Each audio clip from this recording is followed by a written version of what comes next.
stuck inside my head. I don't take the subway. I want to walk. Ray's quiet, holding on to the stroller, popping potato chips into his mouth. When we come to a stop, Leda has fallen back asleep. I should wake her. She'll be up all night, meaning I'll be up all night as she twists and turns. I should tell Ray, stop eating, you'll get a stomach ache. But all I can see is the plane slamming, 2 towers burning. I look up around me. Brooklyn doesn't have such big buildings, but that doesn't stop my imagining. Any second, it could happen here. I should have let Dora and Ben walk us home. I remember her hugging me, smelling of roses. She scolded Ben, "You're not the teacher." "It's okay, Dora. Ben knows I don't like not knowing stuff." "Sorry, Deja." Ben offered his fist, and I bumped it. Then quick, he whispered, "It was terrorists, Muslim terrorists. That's why Savine's upset." The words strike like they never did before. Before, the words were flat. Now I hear them, understand in a new way. I maneuver the stroller across the street, tilting Leda back to get the wheels onto the sidewalk. I mean, I know about terrorists. America's been fighting them in Iraq. But terrorists and the 2 towers? How could I connect what I didn't know? Nobody told me. Why would I need to know? It's history. I blink. Moving pictures flicker inside my brain. Fire, smoke, crumbling walls, and shattering glass. History is alive, especially if there's video. I look at Ray. He's eating chips like there's a hole in his stomach. Would I tell Ray about the towers? No, it's too scary. He's too little. It happened 15 years ago, 2001. By the time Ray's my age, 10, I'll be 16. The towers would have been gone for 22 years. Why care? It didn't matter to me, not day to day. I see the whiteboard circles. It happened here, in my country, my state, right across the river near my neighborhood. Savine's Muslim. She's not a terrorist. Why doesn't her family feel safe? My head hurts. I don't want to think anymore. Like shutting off lights, I want my thoughts to end. Stop. I want the burning towers out of my head. Avalon looks like a jail. But I wouldn't want terrorists to bomb it. People live here too. Families, social groups. My family. Ray and me push through the door. Some folks move aside. Others, some drunk, some space cadets, I've got to push. I turn backward and pull the stroller up the steps. Bang! Bang! Ray tries to lift the bottom so it doesn't clang as much. He's not too strong. Leda's heavy. Thanks, Ray, I say when we get to the top of the stairs. Ray! Squeals Leda, awake since the first bump. Deja! I open our room's door. Ma and Pa are sitting on the big bed, holding hands. It feels good to see them. They seem happy. Have a good time? Ray and Leda did. Worried, Ma looks at me. I shrug. She doesn't ask. Ma hides her feelings. It's gotten worse at Avalon, and she's taught me to hide my feelings too. Pop's relaxed, smiling. Maybe the doctor gave him medicine. We should get washed, get to the showers before everyone else does, says Pop. I'll take little man. Ray clings to Pop. Pop gathers fresh pajamas from a box. He opens our door, then stops and looks back like he's forgotten something. I love you, Bee. Then he steps inside, hugs and kisses me. I almost cry. Instead, I blurt, I didn't know planes hit the 2 towers. What? Happiness slides off Pop's face. He looms over me. Ben's got a computer. One plane hit, then another hit the towers. You're never going over there again. Do you hear me? He's my friend, my homework partner. I don't care. Calm down, Jim. She was bound to find out. Guilty-like, Ma looks at me. Pop pulls Ray back into the room and slams the door. He's stomping, thundering. School should leave it alone. Kids need to learn, Ma keeps repeating. Not this. Pop spins toward me. You're too young to know, too young. I'm old enough, I shout. The school's teaching me. Stooping, Pop grips my arms. Ma tries to calm him. Let her go, Jim, please. You're too young to know about... Pop swallows, his Adam's apple bobs. The tower's falling. What kind of school are you going to? It's a good one, says Ma. The best she's ever gone to. I don't care. She's out. I want her transferred. Another school. Pop, you can't. I like my school. I like Ben, Sabine, Miss Garcia. You're my child. I'll say what you learn or don't learn. You're too young to know about terrorists, the World Trade Center, the Twin Towers. I'm 10. Until you're 18, you're under my roof. You'll do as I say. This isn't your roof. Ma gasps. Pop's stunned, looking like he's going to fall down. I'm sorry I said it. Ray and Leda are frightened, clinging to Ma. Ma, her face frozen, reaches out to comfort Pop. Me, standing on one side, my family on the other. I'm alone. There's not even a spare room to cry in. No one says anything. I'll take Ray and Leda showering, I say, picking up Ray's pajamas, gathering nightgowns for Leda and me. Come on. Ray and Leda don't want to go with me. I've scared them. I know, too, given a choice, they'll always want to be with Ma and Pop instead of me. Deja? Yes, Ma. Pop's curled on the bed now, holding his stomach, his face buried in the pillow. Ma tucks his sheet. She doesn't say it.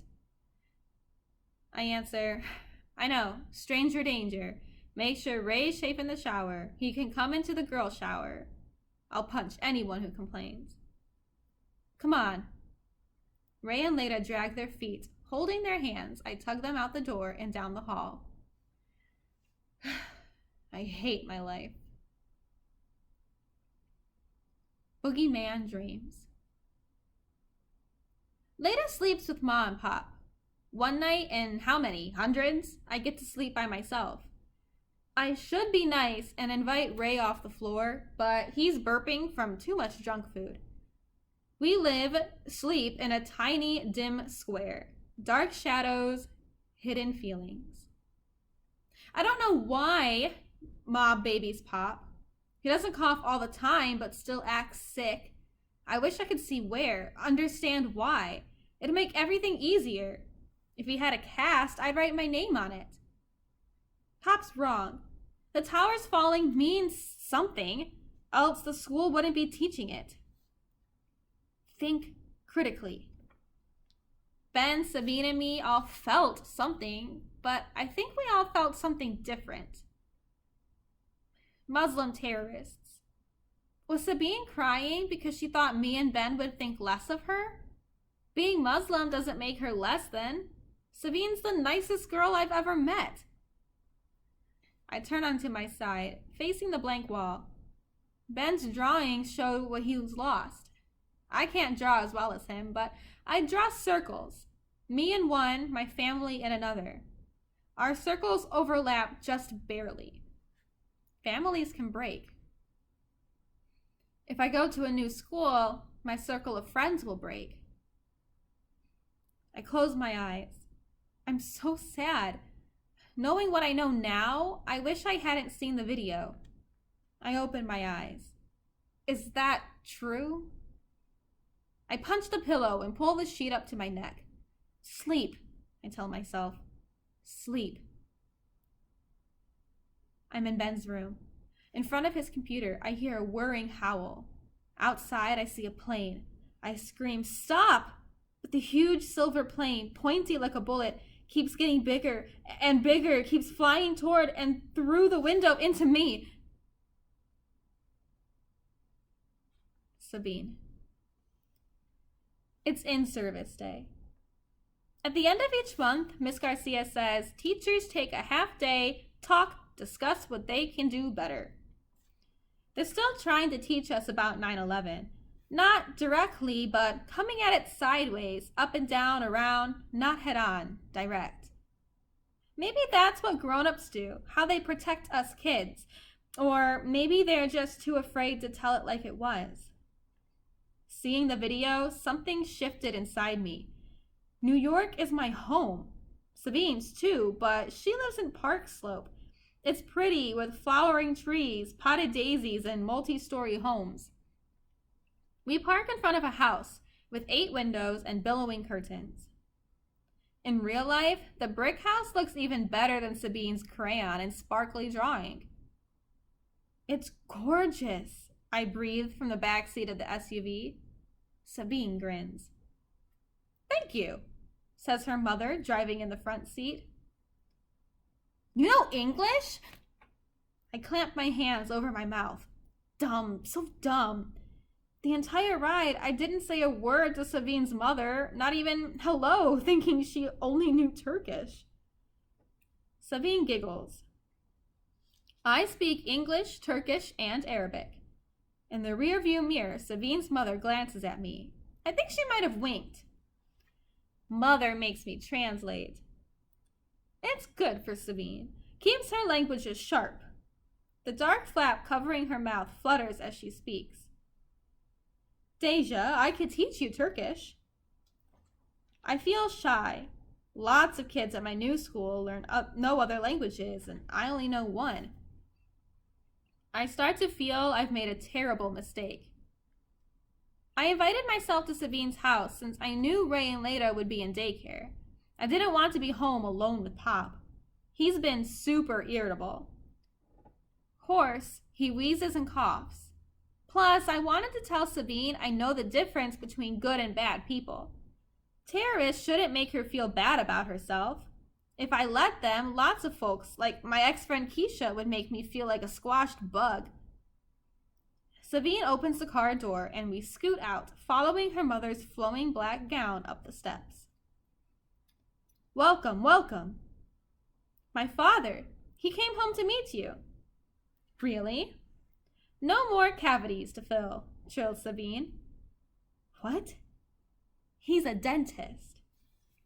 Dark hair, lashes, and eyes, Sabine's father extends his hand. Mr. Demir. I act normal, like grown-ups shake my hand every day. Honored to meet Sabine's friend. Thanks. My tongue wipes my teeth. I've never been to a dentist. Shoes here, Deja. All types of shoes line the wall. Thick walking shoes, high tops. Sabine's brothers? Patent leather shoes, black loafers, gold-threaded slippers. I take my tennis shoes off, embarrassed. I don't have socks. I tug my pants down, trying to hide my toes. Grandmother, Sabine says. An old woman, slight, in a silver gown with a loose scarf covering her head, shuffles forward. Her hair is like gray thread, her mouth soft, her face wrinkled and sweet. Everyone pauses, watching, waiting for her to speak. I tremble. Even Sabine waits. You are a lovely girl. Her palm touches my cheek. In the room, there's a kind of exhale. I get it. It was important that the grandmother like me. I feel like I've passed the biggest test just by being me. Sabine swishes off her scarf, and waves of black hair cascade down. Hair thick like her father's. I wonder if Sabine's mother's hair is thick and dark. This is Uncle Ahmet, my father's brother. Ahmet is much skinnier and younger than Mr. Demir. He doesn't have a pot belly. Uncle Ahmet is looking for a wife. Ahmet laughs. See, Deja, the girls and women in the house want another so they can outnumber the men. Me, my brother, and nephew. Right now, we're evenly balanced. What about the cat? I blurt. I remember seeing it in Sabine's picture. Smart, says Grandmother Demir. The cat is very good. She's had many kittens. What? Ahmet spreads his arms. I should have kittens. Everyone laughs, and I marvel at how easy they are together. No silences, whispers, or tight smiles. Lunch is ready, said Mrs. Demir. Mother and Grandmother made my favorite food, just for us. A party? Too bad Yusuf is in school, Sabine grins. I grin back. We're both happy our siblings aren't here. There's a huge wooden table, big enough to fit 8. We're dining traditional. Sabine points to the floor. A smaller, soft green rug lies atop the carpet. Flowers with red petals edge the rug, and in the center are dozens of white squares connected with red lines. I think it's too beautiful to eat on. I plop down. Me, Sabine, her uncle, and father sit crisscross on the fluffy pillows with tassels. Grandmother and Mrs. Demir bring platters of food and a tray of bread. It's like an indoor picnic, nothing like eating Kentucky Fried Chicken on the floor. Lamb, said Mrs. Demir, setting down meat pierced by silver daggers. Bulgur pilvari, wheat, not rice, with parsley and green peppers. Lamachen, like pizza, Sabine points out. I see flaky crust with minced meat, onions, tomatoes, and lettuce. I look for a fork. Achmek, bread, says Grandmother Demir. Use your bread and hands. Now I miss Ray. He'd like being messy, licking his fingers. There's more food, enough maybe to feed 10 families in Avalon. I smell hot red pepper flakes, but the other smells are sharp and sweet, unlike anything I've ever smelled before. I've never had lamb. It tastes green, grassy, I think. Sounds bad, but tastes great. Mary had a little lamb, keeps repeating in my head. Do you know what Sabine means? Asks Mr. Demir. Cool breeze of the morning. Sabine blushes. Her name fits, I think, touching one of Sabine's curls. Mr. Demir smiles. My family is my heart. Home is divine, I say, repeating Sabine. Her entire family beams. You'd be a good Muslim, says Mr. Demir. I blurt, I just want to be good. You are good. I look at my friend, then her grandmother, mother, uncle, and father. I don't tell them how I get angry at Pop, how I wish my family were like theirs, happy together, how I wish Pop worked and told jokes. They're all looking at me, not pitying, but a bit sad. I realize they all know about me, homeless Deja. Mr. Demir says, You're our daughter's friend. You are always welcome in this house. Thanks. It's not home, but they've made me feel at home. Do you pray? No, just when Ma takes me to church. No one says anything. But I wish for things, I add hurriedly. What do you wish for now? Asks Ahmet. I wish I could have more shish kebab. Grandmother claps. Good appetite, good girl. Thank you, Babani. I stuff myself, nibbling lamb off the long dagger. After dinner, everybody stays in the living room. There's no radio, no TV. The brothers talk. Grandmother and Mrs. Demir sew. Me and Sabine play checkers. So lame. Yet I like hearing adults murmuring, feeling the sun through the window, lying on my tummy on the soft carpet, worrying only about jumping checkers. Yusuf bursts to the front door. Deja! He yells like he sees me every day. Adults crowd around him, hugging, asking, "How was your day? Hungry?" I sigh. Paradise. Divine. Without asking, Mrs. Demir hands me a basket. "For your family. Next time, we hope they'll all come." Really?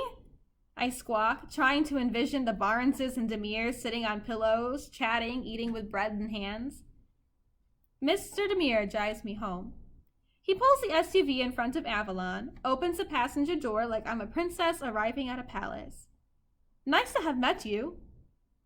Scarf on, Sabine walks me to the door. Stragglers are standing, sitting on the steps. Curious, they quiet. Sabine doesn't make me feel embarrassed. "Serious," she says. "I knew you'd be a good friend." I wave as the car leaves. I clutch the food basket to my chest, hurrying down the steps to the left to the daycare. Ray and Leda are going to be so happy when I tell them it's okay to eat with their hands, how Turkish food is the best, how even in America, folks can live different. Ben's ranch, Savine's home, how even Brooklyn, one part to the next, is different.